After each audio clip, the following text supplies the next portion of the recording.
일단 조 후보자 배우자가 장관 지명 직전과 직후에 모두 700만 원이 넘는 종합소득세를 지각 납부한 것이 확인되는데요. 이 조 후보자 배우자의 경우 조 후보자가 민정수석에 재직 중일 때도 57만 원 가량의 세금을 내기도 했습니다.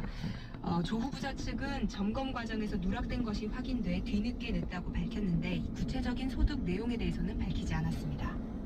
조 후보자 가족 명의의 그 사모펀드 투자 의혹 어떤 겁니까? 네, 조 후보자가 한 사모펀드에 보유 재산보다 많은 74억 원을 가족 명의로 투자하겠다는 약정을 맺은 사실이 확인됐는데요. 이 후보자 측은 투자의 불법성은 전혀 없었고 약정금을 반드시 다 내야 하는 것도 아니라고 해명했습니다. 이 민정수석을 하면서 공직자윤리법상 규제를 받는 주식을 처분하고 이 법률상 문제가 없는 펀드에 투자한 것이라는 건데요. 하지만 보유 재산보다 많은 금액을 투자하겠다고 약정한 이유에 대해선 밝히지 않았습니다. 최규영 과기정통부 장관 후보자는 이 부실학회에 논문을 게재했다 이런 지적이 나왔네요. 그렇습니다. 2013년에 부실학회로 지목된 곳에 연구 논문을 게재한 사실이 드러났는데요. 최 후보자 본인은 이에 대해 전적으로 본인 불찰이라고 밝혔습니다. 과기정통부 측은 최 후보자가 학회 발표나 행사로 출국한 기록은 없다고 해명했지만 또 해당 학회가 부실학회라고 볼 수 없다며 당사자와 엇갈린 해명을 내놓기도 했습니다.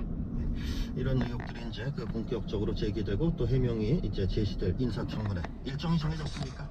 네, 오늘부터 여야가 관련 일정을 협의할 것으로 보이는데요. 인사청문 요청안이 국회로 넘어온 게 14일이니까 20일 안에, 그러니까 다음 달 2일까지는 청문회를 마쳐야 합니다.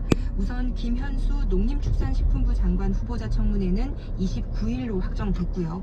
여야가 방어와 공격에 가장 화력을 집중할 조국 법무부 장관 후보자 청문회는 9월 초로 예상됩니다.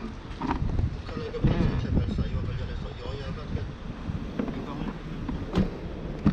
다른 모습을 보였습니까?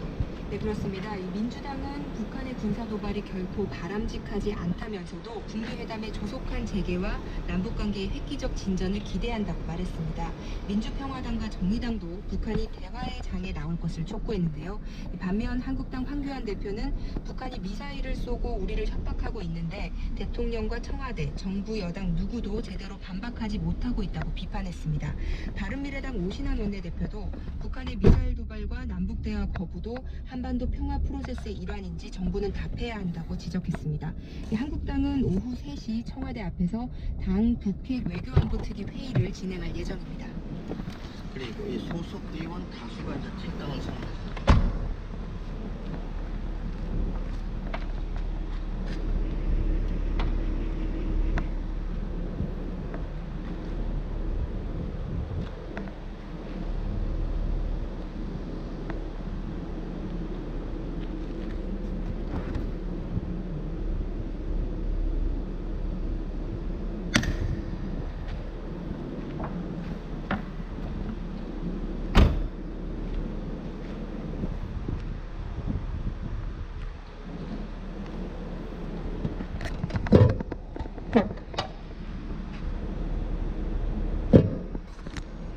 정치연대 박지원 의원은 제2의 안철수 같은 사람이 영입되면 당대표와 비례대표 공천권을 넘길 것이라고 밝히기도 했습니다.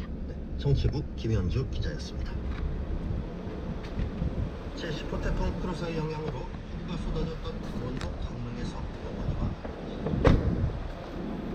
진실 발견됐습니다. 정용구 기자가 보도합니다. 어젯밤 9시쯤 강원도 강릉시 왕산면의 한 펜션에서 61살 조모 씨와 37살 아들이 실종됐다는 신고가 접수됐습니다. 이들은 펜션을 운영하고 있었는데 늦은 저녁까지 연락이 되지 않자 다른 지역에 사는 가족이 실종 신고했습니다. 경찰과 소방대원 등이 수색에 나선 가운데 어머니 조 씨는 오늘 오전 7시 반쯤 펜션이